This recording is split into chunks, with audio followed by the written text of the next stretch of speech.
It is my honor to introduce to you our guest speaker for today. He is the director of the Simmer National Research Center based at the University of New England, Australia.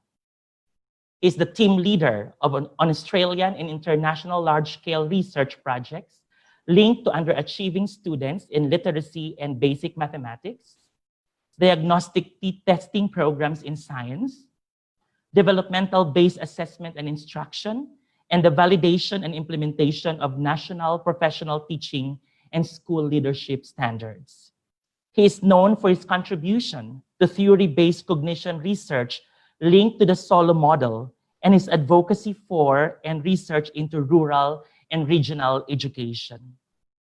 He is the chief investigator of the brain-based National Australian Science of Learning Research Center and currently working in collaboration with the Philippine Normal University and the Philippine National Research Center for Teacher Quality on a large-scale multi-year project funded by the Australian government in promoting national system-wide reforms in quality teaching and school leadership. He was awarded a Doctor of Education honoris causa by PNU in 2015 for his contribution to education reform in the Philippines and internationally. Ladies and gentlemen, our guest speaker, Dr. John Pegg.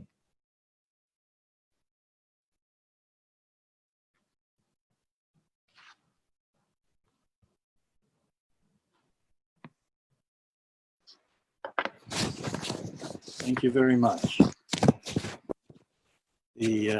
I recognise the President of PNU, Dr. Bert Tuga, the Board of Regents, Dr. Gonzalez, the Faculty Regent, Attorney Barbo, the Alumni Regent, and Alex Sabutu, the Student Regent.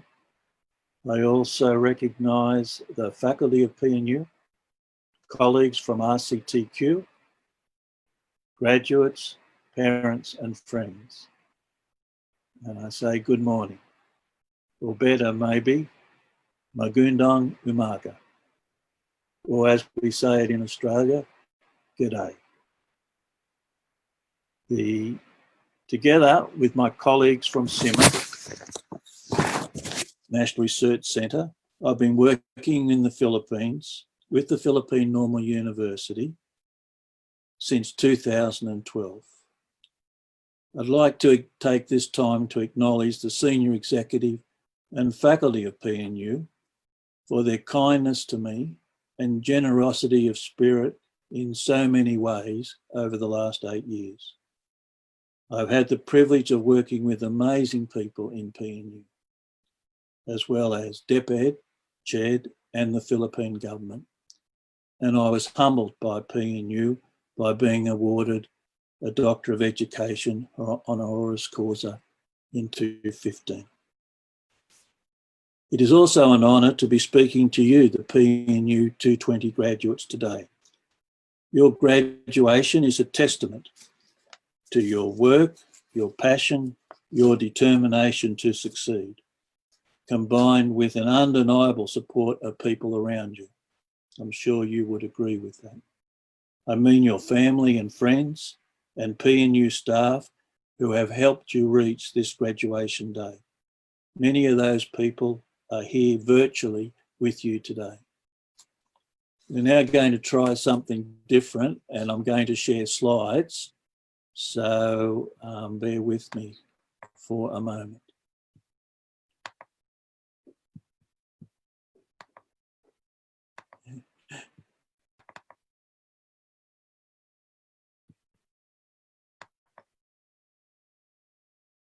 Hopefully people can see all the slide, the first slide. Second, okay. I live in Australia.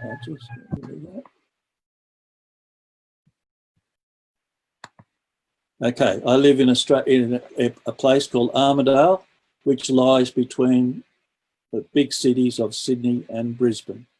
And we're 1,000 metres above sea level, so our temperature is often a little bit different from the rest of Australia. On that slide, you will see green areas. That's where most of the people live in Australia. So you can see that there's lots and lots of white, which means very few people. Our population is about 26 million people compared to the Philippines, which is getting closer and closer to 110 million. Armidale, we have differently to the Philippines. We have 4 seasons. Our autumn is very pretty and people come to see what autumn is like. We have snow every 7 years or so, although we've had snow already this year, just a few days ago. UNE is in a rural setting. We were the first rural university in Australia. We actually are set on a small hill, and that's our whole campus.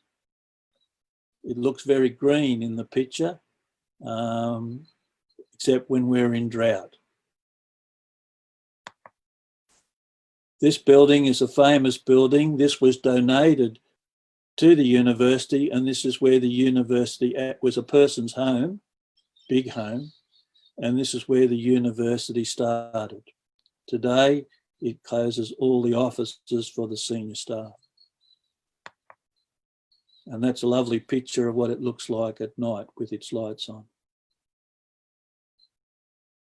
We're lucky on campus that we often have Australian animals, and we have, this was caught in one of the trees, a koala. We have an anteater, which we call an echidna. And of course we have a kangaroo, and there's a picture of one with a baby in its pouch, which we call a joey. And I was lucky to get that picture of a koala that was in the tree. They're very rare to find, very hard to find, outside my office. Okay, so although we come from different areas, we share much the same. Through extending funding support for the Government of Australia, my colleagues and I have been able, in normal times, to be regular visitors to PNU. You may have seen us on campus. SIMA and PNU staff together developed and operationalised within PNU the Philippine National Research Centre for Teacher Quality, now known and celebrated throughout the country as ICTQ. The ICTQ research team, under the leadership of Dr. Gina Gonong, and there she is receiving an award at University of New England, and there is her giving a talk to the graduates at the University of New England. ICTQ has managed to be fundamental, to bring around fundamental changes to education provision in the Philippines, directed at enhancing the quality of teaching and school leadership. It's a great pity, as the President has indicated, that we have not been all together. But the same thing happened at UNE. We're very famous for having outside graduation ceremonies. And you can see some pictures of different ceremonies there. And this year, like you, we were not able to hold the graduation ceremonies. I know if we'd been here, you would have all looked great in your best clothes and PNU academic robe. Nevertheless, I hope today feels important for you. Maybe a little bit unreal, but still special. It should. It is a critical milestone, the starting of a new phase in your life, a new adventure. Today, all of us are not being on the PNU campus for this celebration is not normal. The fact that PNU was closed down before the end of the academic year is not normal. The fact that for the past many weeks, schools have not been opened is not normal. Actually, when I look at the Philippines, the only thing that remains normal is the Philippine Normal University. Otherwise, that would have to be changed to the Philippine New Normal University. Some of the press are saying that because of COVID-19, we are moving to a new normal, and saying it with some apprehension. The dictionary describes new normal as a previously unfamiliar or atypical situation that has become standard, usual, or expected. For most of the world, COVID-19 was not expected and is new to us. But the idea of a pandemic is not new to many of our parents or grandparents. In 1918, there was a pandemic, sometimes called the Spanish flu. An estimated 500 million people, a third of the world's population at the time, was infected, and up to 50 million people died across the world. My father's mother, my grandmother, died of the flu a week after my father was born in 1919. I would not be surprised that if you were to look carefully through your family, you would find there were lost ones also, lost loved ones also in this terrible time. Because of COVID-19, there is no doubt that you are about to start your career at a difficult time for the Philippines, but also for nearly every country in the world. We are not sure how long COVID-19 will impact our society or way of life, or what will be the long-term consequences for the country. So what might this impact, this new normal, mean for you? We are already been entering a new normal, and the President alluded to this as well, in education in the Philippines. Huge reforms in the Philippines education system have occurred since 2013, with the start of the K-12 reform. Schools are different places now from ones you left as a student. More students attend elementary school than ever before. Students now leave secondary school 2 years older than when you were a student. When you start teaching, you will work with a framework of new expectations that expect you to grow as a quality teacher through developmental stages described in the Philippine Professional Standards for Teachers. The development of these professional standards took over 3 years research by ICTQ and was accepted by DepEd for the national implementation in 2017.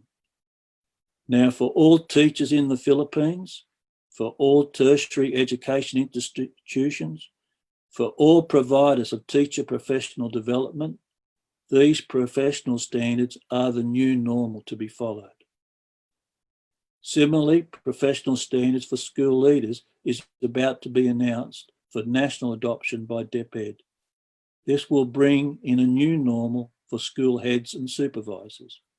Again, this work has been championed by ICTQ. You will find that these new normals are nothing to fear or be anxious about.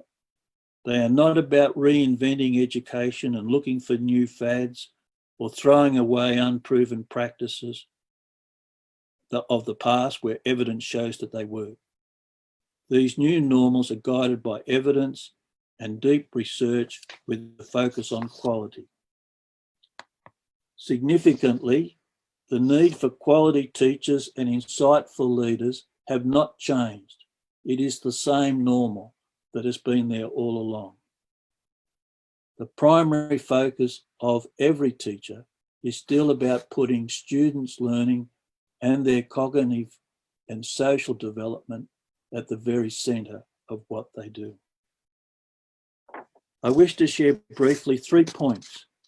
You may have thought about these points as part of your training or your reflections on how you see yourself as a teacher.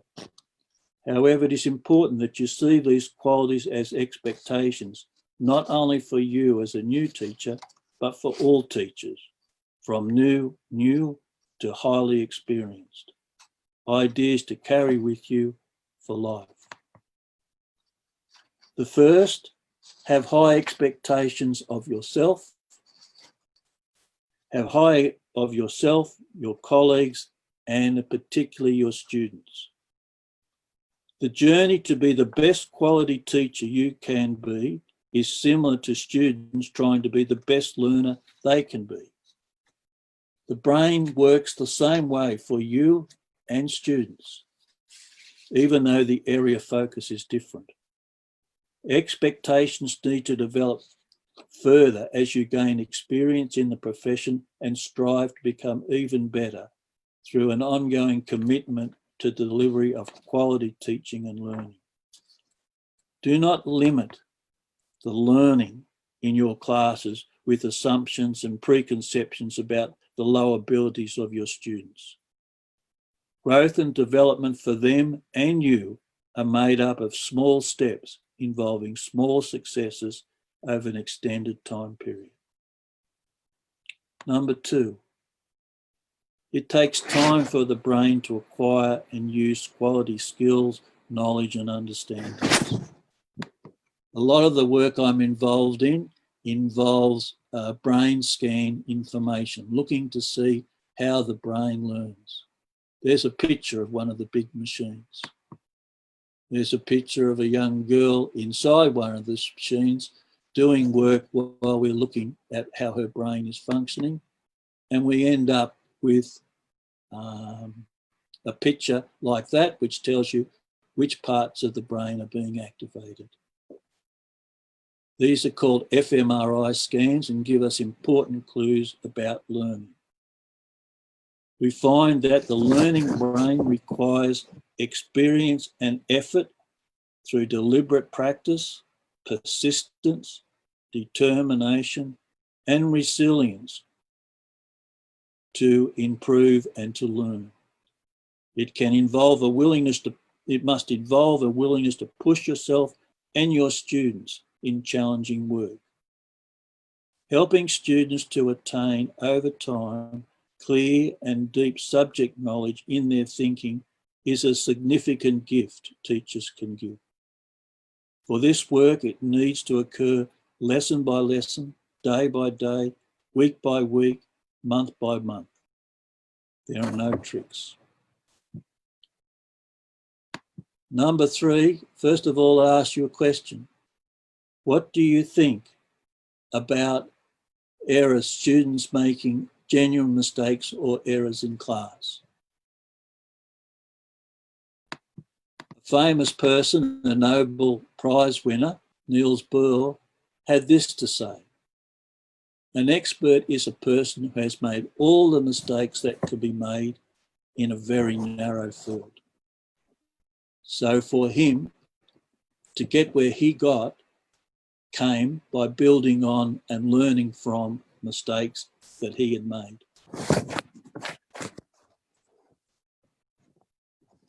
We have to value areas as a critical part of all learning. Errors play a critical role in establishing and the maintenance of building expertise. The brain is especially organised to respond to mistakes in a positive way in terms of learning outcomes. Learning should be acknowledging the critical importance of focusing on mistakes or errors. Otherwise, we are setting students up for future failure, as well as placing ceiling on their learning. That diagram you see, the yellow part, is the frontal cortex, the front part of your brain, where we do a lot of our higher order functioning. But what is very interesting, just behind that, the blue area, which we call ACC, that lights up when we make a mistake. And so it becomes clear that the brain is designed particularly, and you might not have thought about this before, the value of that area lighting up helps us learn even more than we were learning before.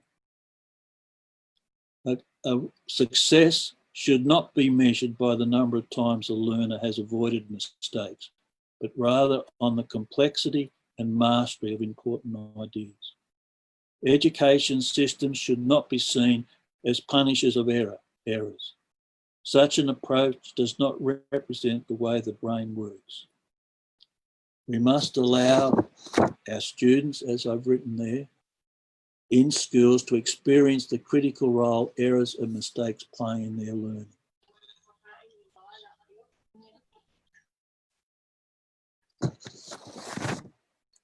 Okay. You would be aware that many students in the Philippines are living in difficult circumstances and have very different opportunities for success in learning. One thing that has meant a lot to me in my career is a quote by John Kennedy, a past president of the United States. And he said, and I'll put it up on the screen, "Not every child has an equal talent or an equal ability or an equal motivation, but they should have the equal right to develop their talent and their ability and their motivation to make something of themselves." Finally, I want to paraphrase slightly what John Kennedy also said, and so I believe is relevant to you and Philippine education today. He, of course, was speaking to the US teachers. "Therefore, I'm asking for your help in making it easier for the Philippines to move ahead and to provide the kind of equality of treatment which we would want ourselves, to give a chance for every child to be educated to the limit of his or her talents." I congratulate you for today and for the work you've done this far, and I look forward to hearing about your successes as you enter the role of a teacher. Congratulations, graduates of PNU 220. Salamat po.